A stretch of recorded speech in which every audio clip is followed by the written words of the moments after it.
हरिपुर नाम के गांव में अनामिका नाम की 20 साल की लड़की रहा करती थी। दिखने में वो बहुत ही सुंदर थी, पर उसके दो मायावी लंबे हाथ के कारण गांव के सारे लोग उससे परेशान रहते थे। घर वाले भी बहुत परेशान रहते थे, क्योंकि वो जिस किसी के ऊपर भी हाथ लगाती थी वो बिल्कुल उल्टे पदार्थ पे पलट जाते थे। वो सोने के ऊपर हाथ लगाती थी तो मिट्टी में पलट जाता था, और किसी कीमती चीज पर हाथ लगाते ही वो चीज गायब हो जाती थी। एक बार शादी के रिश्ते के लिए लड़के वाले उसके घर पर आए। पहले तो लड़का अनामिका के लंबे हाथ देखकर डर गया, और ऊपर से जब वो लड़का अनामिका से हाथ मिलाया तो उसके हाथों के अंगूठियां मिट्टी में पलट गए। वो देखकर वो लड़का चौंक गया, और वो लड़का अनामिका के पिता से, तुमने अपने बेटी को पैदा किया या फिर कोई मायावी चुड़ैल को? तुम्हारी बेटी से अगर मैं शादी करूंगा तो बर्बाद होना तो निश्चित है, साथ साथ मुझे आजू बाजू वालों के हाथ पिटाई भी होगी। एक चुड़ैल को पैदा करके आप मेरे गले में फंदा डालना चाहते थे? मैं तो आपके खिलाफ पुलिस में जाकर कंप्लेंट लिखाऊंगा। अनामिका के पिता लड़के के पैर पर गिर गए और वो रोते हुए उस लड़के से, देखो बेटा, हमें माफ कर दो। हमारी किस्मत फूट गई थी जो ऐसी लड़की हमारे घर पर पैदा हुई। आप अगर हमारे खिलाफ कंप्लेंट देंगे तो हम पूरी तरह से बर्बाद हो जाएंगे। मैं किसी को मुंह दिखाने का लायक भी नहीं रहूंगा। भारी बिरादरी में मेरा नाक कट जाएगा। तब वो लड़का अनामिका के पिता के ऊपर दया दिखाया और वो तरस दिखाते हुए कहा, मैं समझ सकता हूँ कि इसमें आपकी कोई गलती नहीं है। घर में चुड़ैल जैसी बेटी अगर रहती है तो माँ बाप का दर्द क्या होता है मुझे समझ में आता है। ठीक है, अब बड़े आदमी है, इसलिए मैं आपके खिलाफ पुलिस पे कंप्लेंट नहीं दूंगा। मेरे जो 4 अंगूठियां गए हैं, मुझे वो अंगूठियां वापस चाहिए। आप मुझे अभी के अभी उस अंगूठे के वर्तमान के दाम के मुताबिक पैसे दे दीजिए और मैं यहाँ से निकल जाऊंगा। अनामिका के पिता बेटी की शादी के लिए जो पैसा बचा कुचा के रखे थे वो पैसा उसे दे दिया। वो लड़का वहां से निकल गया। पड़ोस के गांव में शारदा और प्रसाद नाम का पति पत्नी रहते थे। उनका इकलौता बेटा रमेश पैदाइशी बोना था। शारदा और प्रसाद बोना बेटे के लिए हमेशा परेशान रहते थे। उम्र 30 हो चुकी थी, पर कोई उससे शादी नहीं करते थे। एक दिन अनामिका के पिता पड़ोस के गांव में व्यापार के सिलसिले में आए। तब उसकी नजर बोना रमेश के ऊपर गिरा और वो तुरंत जाकर उसके माँ बाप के पास पहुंचा। अनामिका के पिता ने अनामिका के बारे में सब कुछ सच बता दिया। रमेश के माँ बाप उस रिश्ते के लिए तुरंत हाँ बोल दिए। बोना रमेश और लंबे हाथ वाली अनामिका के बीच शादी हो गई। शादी में आए सभी लोग उन दोनों को देखकर हंसे। रमेश और अनामिका के बीच सुहागरात तो रची नहीं, पर वो दोनों एक दूसरे के करीब कभी नहीं आए। दिन बीतते गए। रमेश और अनामिका के बीच गृहस्थ जीवन जैसे कि तैसे ही रहे। ये देखकर रमेश की माँ शारदा बहुत परेशान हो गई। वो चाहती है कि उसके घर एक पोता पैदा हो। एक दिन वो अनामिका के पास आकर, बेटी अनामिका, मुझे पता है रमेश को तू पसंद नहीं करती। कोई भी औरत एक मौने इंसान से प्यार नहीं कर सकती। मैं मानती हूँ कि तुम्हारे हाथ बहुत लंबे हैं, पर तुम बहुत खूबसूरत हो और एक खूबसूरत लड़की के मन में बहुत सारी उम्मीदें छुपी होती है। एक औरत होने के नाते मुझे सब कुछ पता है, पर मैं तुम्हारे सामने गुजारिश कर रही हूँ बेटी कि तुम एक बार रमेश के मन के अंदर झांक कर देखो। बेटी, माँ जी, वैसी कोई बात नहीं है। जिस दिन मेरी शादी उनसे हो गई उसी दिन वह मेरे पति हो गए। वह खुद मेरे पास नहीं आना चाहते, तो मैं अपना लज्जा छोड़कर उनके पास तो नहीं जा सकती ना। वो कब मेरे पास आएंगे उस बात की मैं राह देख रही हूँ। जिस दिन वह आएंगे मैं तहे दिल से उनको अपनाऊंगी। बेटी, वह कभी तुम्हारे पास नहीं आएगा, क्योंकि उसकी कमजोरी क्या है उसे पता है। तुम्हारे पापा ने कहा था ना, तुम्हारे लंबे हाथ में जादू है। तुम अपने लंबे हाथों से एक बार रमेश को छू कर तो देखो। तुम्हारे हाथों की कला से कोई चमत्कार तो हो जाए। अगर ऐसा हुआ तो तुम्हारे सांसारिक जीवन में सुधार आएगा। बेटी, अनामिका तुरंत शारदा की बात मानती है और वो उसी रात जब रमेश सोया रहता है उसके सर के ऊपर अपना हाथ फेरती है। पलक झपकते ही रमेश 6 फुट का हट्टा कट्टा नौजवान में पलट जाता है। रमेश को देखकर अनामिका को पहले ही नजर में प्यार हो जाता है। सुबह होते ही रमेश जब आईने के सामने खड़ा होकर अपने आप को देखता है तो वो कुछ चौंक जाता है। रमेश के माँ बाप शारदा और प्रसाद भी चौंक जाते हैं। अब वो गांव में सीना तान के चलता है। शारदा और प्रसाद उस परिवर्तन को लेकर खुश होते हैं। शारदा सोचती है कि अब रमेश और अनामिका के पारिवारिक जीवन में सुधार आएगा, पर रमेश के अंदर बदलाव आ जाता है। अब वो अपने माँ बाप के पास जाकर अनामिका के खिलाफ बोलता है। माँ और बाबूजी, आप दोनों कान खोल कर सुन लो। मुझे उस चुड़ैल के साथ नहीं रहना है। मैं अब बहुत सुंदर दिख रहा हूँ। मुझे वो लंबे हाथ वाली चुड़ैल नहीं पसंद है। मेरे लिए तो अब बहुत सुंदर बालिकाएं कतार में खड़े रहेंगे।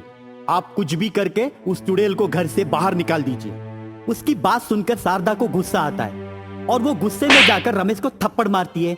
रमेश तब चेतावनी अंदाज में बोलता है, खबरदार माँ, आज के बाद मुझे मारने की कोशिश की तो मैं ये भी नहीं सोचूंगा कि आप दोनों मेरे माँ बाप हैं। आप अभी के अभी उस चुड़ैल को घर से निकाल दीजिए, वरना मैं आप दोनों को निकाल दूंगा। उसी गांव में सुशीला नाम की एक लड़की रहती है। वो बहुत खूबसूरत रहती है। सुशीला रमेश के चेहरे को देखकर प्यार करने लगती है और सुशीला और रमेश के बीच प्यार हो जाता है। एक दिन सुशीला आकर रमेश से, रमेश, मैं तुम्हें 1000 बार पूछ चुकी हूँ कि तुम मुझसे शादी कब करोगे। अगर तुमने अपनी बीवी को जल्द से जल्द तलाक नहीं दिया तो मैं तुम्हें छोड़कर चली जाऊंगी।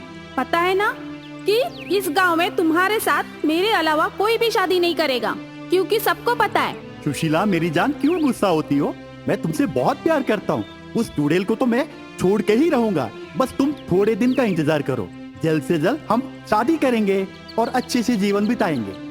रमेश तब जाकर अपने माँ बाप के पास पहुँचता है। वो अपने माँ बाप के पास पहुंचकर चिल्लाता है, माँ, मैंने कितनी बार कहा है कि उसे घर से निकाल दो। आज अगर आप लोग उसे घर से नहीं निकालोगे तो मैं जहर खा के मर जाऊंगा। रमेश की बात सुनकर अनामिका घर से निकलने की कोशिश करती है। तब रमेश की माँ आकर रोकती है, बेटी, तुम कहाँ पर जा रही हो? मैं तुम्हें नहीं जाने दूंगी। तुम्हारी वजह से वो नालायक इतना अच्छा इंसान बना है, इतना सुंदर दिख रहा है, वो तुम्हारी वजह से। मैं तुम्हें कहीं नहीं जाने दूंगी। तुम घर पर रहोगी, वो कहीं पर जाकर मरे। अगर वो मर गया तो मैं सोचूंगी मेरा एक बेटा मर गया और एक बेटी के रूप में मैं तुम्हें स्वीकार करूंगी और मैं तुम्हें बेटी मानकर चलूंगी। माँ जी, मैं जानती हूँ कि आप मुझे बेटी मानती है, लेकिन माँ जी, वो मुझे बिल्कुल भी पसंद नहीं करते हैं। पर ऐसे पसंद किए बिना रहना मुझे बिल्कुल अच्छा नहीं लग रहा है माँ जी। पर मैं आपका दर्द समझ सकती हूँ, लेकिन मुझे यहाँ नहीं रहना है माँ जी। शारदा अनामिका का हाथ लेकर सर पे रखती है और उसे विनती करती है, तुझे मेरी कसम है, तू अगर जाएगी तो वो नालायक नहीं, मैं मरूंगी। बेटी, तुम घर से मत जाओ। ये मत सोचो कि सास बोल रही है, ये सोचो कि माँ बोल रही है। बेटी, रुक जाओ ना। शारदा की बात सुनकर अनामिका रुक जाती है। रमेश जाकर सुशीला के पास पहुंचता है, घटी हुई सारी बातें बोलता है। तब सुशीला गुस्सा होकर रमेश से, मैं तुम्हें आखिरी मौका दे रही हूँ। अगर वो आज घर से नहीं गई ना तो मैं तुम्हें सदा के लिए छोड़ दूंगी। उसके बाद तुम नदी में जाकर डूब मरो या जहान्नुम में जाओ, मुझे कोई फर्क नहीं पड़ता। तब गुस्से में रमेश आता है और अनामिका को धक्का मार के बाहर निकाल देता है। अनामिका के साथ साथ अपने माँ बाप को भी घर से निकाल देता है। रमेश बाइक लेकर घर से तेजी से निकल जाता है। अनामिका सास ससुर को लेकर पैदल निकल जाती है। रमेश बाइक में तेजी से हाईवे के ओर गाड़ी चलाते हुए जाता है। तभी सामने से एक बहुत बड़ा ट्रक रमेश की ओर आता है। रमेश ट्रक की तेजी को देखकर अपना आपा खो बैठता है। रमेश की गाड़ी और ट्रक दोनों ब्रिज के ऊपर होते हैं। तभी अनामिका भी उसी ब्रिज के ऊपर चलती है। ट्रक रमेश की गाड़ी को टकराती है। रमेश बाइक से स्पीड होकर नदी में गिरने ही वाला होता है। तब अनामिका भागते हुए आकर अपने लंबे हाथों से रमेश को पकड़ लेती है। रमेश की जान बचाती है। रमेश तब अनामिका के पैरों के ऊपर गिरकर माफी मांगता है और वो अनामिका को गले लगाकर अपने घर वापस लेकर आता है। जब सुशीला को ये बात पता चलती है तो वो भागते हुए रमेश के यहाँ पहुँचती है। रमेश, तुमने मुझे धोखा दिया। मुझसे वादा करके फिर से उस चुड़ैल के साथ रहने लगे। मैं तुम्हें नहीं छोड़ूंगी। मैं तुम्हारे खिलाफ पुलिस में कंप्लेंट दे दूंगी, समझ जाना। खबरदार, अभी क्या अभी तुम उसे छोड़ोगे या मैं तुम्हें पुलिस के हवाले कर दूं। रमेश गुस्से में आकर सुशीला को धक्का मारता है और धक्का मार के गुस्से में सुशीला को बोलता है, ए सुशीला, तू अपनी जबान बंद कर। मेरी गलती थी कि मैं अनामिका को पहचान नहीं पाया। वो मेरी पत्नी है, पत्नी रहेगी और हमेशा के लिए वही मेरी पत्नी है। तुझे जो करना है कर, निकल यहाँ से, दफा हो जा। सुशीला घर से निकल जाती है। सुशीला जाने के बाद वो अनामिका को गले लगाता है। उस दिन के बाद रमेश और अनामिका हंसी खुशी जीवन बिताते हैं। 1 साल के अंदर उनके यहाँ सुंदर सा बालक होता है। सुशीला को गुस्सा आता है और वो जाकर रमेश के खिलाफ कंप्लेंट देती है। तो रमेश जाकर सुशीला के खिलाफ कंप्लेंट देता है। पुलिस कंप्लेंट वापस लेकर सुशीला को ही कटघरे में खड़े करते हैं। तपती गर्मी में बिना पैरों में चप्पल पहने हरीश और भव्या भागते हुए जाते हैं। उनसे थोड़ी ही दूर पे शारदा थी। उन्हें भागते हुए देखकर पकड़ने के लिए पीछे पीछे वो भी भागती है। अरे रुको, बहुत तेज गर्मी है, पैरों में चप्पल भी नहीं है। मेरी बात सुनो, तुम लोग भागना बंद करो और वापस घर चलो। हम नहीं आएंगे, हम माँ के पास जाएंगे और उन्हीं के साथ रहेंगे। मंदिर में तुम्हारी माँ छाव में नहीं बैठी है, चिलचिलाती धूप में छतरी लेके बैठ के वहाँ पे फूल बेच रही है। मेरी बात सुनो, तुम लोग लौट के आ जाओ। वैसे भी शाम होते ही तुम्हारी माँ घर लौट आएगी, तब हम बात कर लेंगे। बहुत लेट हो जाती है माँ के आते आते, तब तक हम सो जाते हैं। फिर जब हम सुबह उठते हैं तो देखते हैं माँ नहीं, आप है। आपके साथ साथ तो घर में बहुत ज्यादा गर्मी है। ऐसा नाश्ता देती हैं कि खाने को मन भी नहीं करता। बाहर सोचे कि खेलने जाओ तो भी गर्मी, और घर पे बैठ के टीवी देखो तो भी गर्मी। बात करो तो गरम, किसी भी चीज को छुओ तो गरम। गर्मी और गर्मी, उस घर में अब हम नहीं रह सकते हैं, हम माँ के पास जाएंगे। इस तरह कहकर हरीश और भव्या गरीब बहू रानी अनामिका, जो कि फूल बेच रही थी मंदिर के बाहर, उसके पास भागते हुए जाते हैं। बच्चों को वहाँ देखकर अनामिका चिंतित हो जाती है। पीछे पीछे शारदा आती है, वो भी बेहोश होने की हालत में। अरे माँ जी, क्या हो गया? पहले हरीश और भव्या ऐसे भागते हुए आए, फिर आप पीछे पीछे भागते हुए आ रही है। किसी कुत्ते पे पत्थर फेंका है क्या? या फिर किसी सोते हुए बैल के पूंछ पकड़ के आप लोगों ने खींचा हो और वो भगा रहा हो? हुआ क्या माँ जी? कुछ नहीं हुआ बहू। अपने बेटा और बेटी जो कि पहले तुम्हारे पास भागते हुए आए हैं, उनसे पूछो, उसके बाद मैं बताती हूँ। क्या हो गया बच्चे, तुम लोग इस तरह से भागते हुए यहाँ पे क्यों आए? घर बहुत गर्म है, जो कुछ हम छूते हैं उसमें गर्मी लगती है। हम घर पे नहीं रह सकते माँ। इसीलिए शाम तक हम आपके साथ मंदिर में रहेंगे, फिर आपके साथ ही घर लौट जाएंगे। यहाँ मंदिर में घर से ज्यादा गर्मी है। मेरी बात सुनो बच्चे, जाओ तुम लोग दोनों घर वापस लौट जाओ। बच्चे अगर घर पे रहे तो बहू उनके लिए कूलर चाहिए। हाँ माँ, हमें एक कूलर चाहिए। अगर आप कूलर खरीद के दी तो हम घर पे रहेंगे, नहीं तो हम आपके साथ यहीं मंदिर में रहेंगे। कूलर खरीदने के लिए हमारे पास उतने पैसे नहीं है। मेरी बात सुनो, घर लौट जाओ। वो बात नहीं है माँ, आप ऐसे कैसे कह सकते हैं कि आपके पास कूलर के लिए पैसे नहीं है? आप एक बार कूलर की दुकान गई नहीं, देखी भी नहीं। आप इस तरह से कह रही है, इसका मतलब यही है कि आप पहले से सोच लिए कि कूलर नहीं खरीदना है। बच्चे, मेरी बहू इस तरह की बात क्यों करेगी भला? अगर नहीं है तभी वो कह रही है कि नहीं है, या वो पहले ही तुम लोगों को बिना बता के दुकान में गई हो और उसे बहुत महंगा लगा हो। हाँ बच्चे, दादी बिल्कुल सही कह रही है। मुझे पता है कि हमारा घर कितना गर्म हो जाता है, इसीलिए तुम लोगों को बिना बताए मैं कूलर की दुकान में गई थी। वहाँ कूलर बहुत महंगे मिल रहे थे और हमारे पास उतने पैसे नहीं कि हम उतना महंगा कूलर अपने घर के लिए खरीद के ले आए। चलो बच्चे, घर चलो, बाहर बहुत तेज धूप है। घर वापस चलो, माँ तुम्हारी फूल बेचकर शाम तक घर लौट आएगी। अभी घर चलो बच्चे। इस तरह सास बहू चाहे कितनी भी कोशिश क्यों ना कर ले, लेकिन हरीश और भव्या उनकी एक बात नहीं सुनते। ठीक है माँ, एक बार हमारे खातिर कूलर की दुकान में चलो। अगर हमें वहाँ पे जाके लगा कि कूलर बहुत महंगे बिक रहे हैं, फिर मैं और बहन आपसे कभी भी कूलर खरीदने के लिए नहीं कहेंगे। फिर आपके कहे मुताबिक हम घर पे रह जाएंगे। क्या कहती हो बहन? बिल्कुल सही कहा भैया। बहू, हम चाहे कूलर के बारे में कुछ भी क्यों ना कह ले, पर ये सुनने वाले नहीं। तुम इन्हें लेकर कूलर के दुकान में जाओ, मैं तब तक यहाँ पे फूलों के दुकान में बैठती हूँ। जाओ, जाके इन्हें कूलर दिखाकर लेकर आओ। वो बात नहीं है माँ। दुखी मत हो बहू, जाओ बच्चों को ले जाओ। चाहे कितना भी महंगा क्यों ना हो कूलर, उन्हें दिखा के ले आओ। वो देखेंगे अपनी आंखों से, तभी उन्हें विश्वास होगा। सासू माँ शारदा की ऐसी बातें सुनकर बहू अनामिका मन ही मन कहने लगती है, ठीक है माँ जी, बच्चों को लेकर मैं पास के ही कूलर की दुकान में जाती हूँ। आप तब तक ये फूलों का दुकान देखते रहिएगा। ठीक है बहू, ख्याल रखना तुम, मैं दुकान संभाल लूंगी। शारदा के इस तरह से कहने पर अनामिका हरीश और भव्या को साथ लेकर पास के ही कूलर के दुकान में जाती है। वहाँ पे तरह तरह के कूलर रखे हुए थे और वहाँ पे ढेर सारे ग्राहक भी थे। हरीश और भव्या कूलर के दुकान में जाके बड़े ही आश्चर्य होकर देखने लगते हैं। वहाँ पे देखते देखते 1 घंटा निकल जाता है।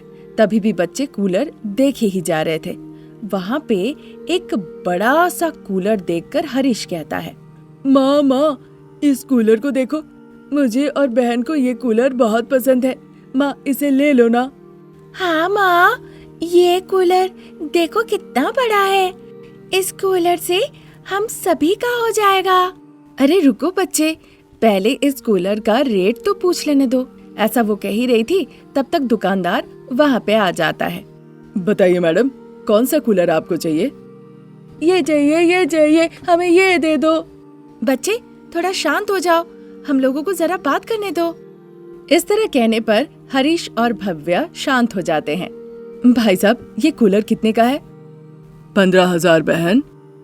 ये सुनकर अनामिका फिर एक शब्द भी नहीं कह पाई। अगर आप कहेंगी तो 1,000 कम कर सकता हूँ, 14,000 लगेंगे कूलर के। मेरे पास उतने पैसे नहीं है भाई साहब। इतना कहकर उस दुकान से निकल के अनामिका बच्चों को लेकर अपने फूलों की दुकान में लौट आती है। हरीश और भव्या रोने लगे, शैतानी करने लगे और उस बड़े से कूलर के लिए जिद करने लगे। चाहे अनामिका उन्हें कितना भी समझाए, वो सुनने को तैयार ही नहीं। इस बात से अनामिका को गुस्सा आ जाता है और एक छड़ी लेकर वो बच्चों को बहुत पीटने लगती है। देख के शारदा को बड़ा गुस्सा आता है। अरे बहू, जरा रुको, इस तरह बच्चों को कोई पीटता है क्या? इस तरह शारदा अनामिका को डांट फटकार लगाती है और बच्चों को वहाँ से लेकर घर चली जाती है। जिन हाथों से वो बच्चों को मारी थी, उन हाथों को देखकर अनामिका, मुझे माफ कर देना बच्चे, आज महसूस हो रहा है कि काश तुम लोग दोनों अमीर घर में पैदा होते।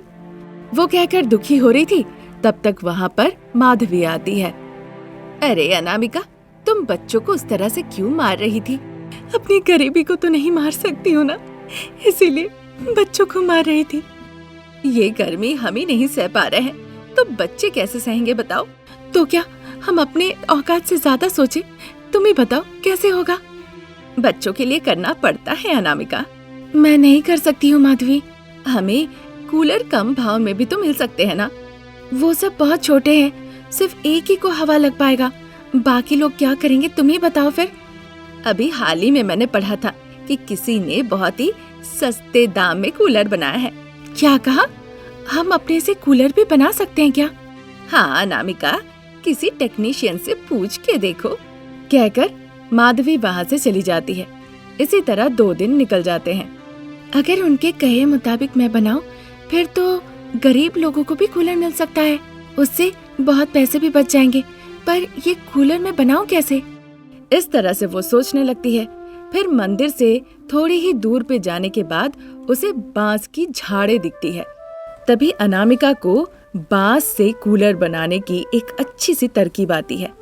फिर घर पे अपने पति रमेश, ससुर जी प्रसाद, उनकी मदद से वो बच्चों के लिए बांस से एक बड़ा सा कूलर बना लेती है। फिर कूलर को ऑन किया जाता है। उस बांस के कूलर से ठंडी ठंडी हवा आने लगती है। ये देखकर भव्या और हरीश बहुत खुश होते हैं। माँ, ये बांस से बना हुआ कूलर बहुत अच्छा है, बहुत ठंडी हवा आ रही है। सच में माँ, इससे आ रही हवा बहुत ठंडी है। दोनों बच्चों को इस तरह खुश देखे अनामिका का मन भी बहुत खुश हो जाता है। तभी उसे लगता है अगर वो बांस के पेड़ से और भी कूलर बनाए तो कई लोगों की मदद भी हो जाएगी। ये बात वो अपने पति और ससुर जी से कहती है। पिताजी, तो आप इस बारे में क्या कहना चाहेंगे? बहुत अच्छी तरकीब सोचा है बहू। लोगों को कम भाव में बांस के पेड़ का कूलर मिल जाएगा और हमारे घर में भी 2 पैसे आएंगे। हम किसी के भी पैसे ठग नहीं रहे हैं और किसी को भी लेने के लिए नहीं कह रहे हैं। हम घर के बाहर रख देंगे, जिन्हें पसंद आएगा वो यहाँ से लेके जाएंगे। हाँ अनामिका, तुम बस बनाती रहो, मैं जाकर जंगल से कुछ और बांस की टहनियाँ काट कर लेकर आता हूँ। कहकर रमेश कुल्हाड़ी लेकर घर से जंगल के तरफ चला जाता है। उस रात शारदा जब घर वापस आती है, घर में बांस से बने हुए कूलर को देखकर वो बहुत खुश हो जाती है।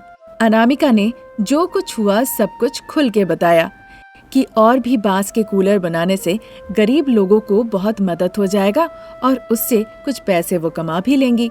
वो बांस के कूलर बेचकर अनामिका काफी पैसे कमा लेती है और उससे शारदा का पूरा परिवार सुखी जीवन जीने लगता है। और इस तरह बांस का कूलर सस्ते दामों में बनाकर अनामिका और उसके पूरे परिवार बहुत नाम भी कमा लेते हैं। ये थी आज की कहानी। नई कहानी लेकर हम जल्द हाजिर होंगे। तब तक के लिए नमस्कार।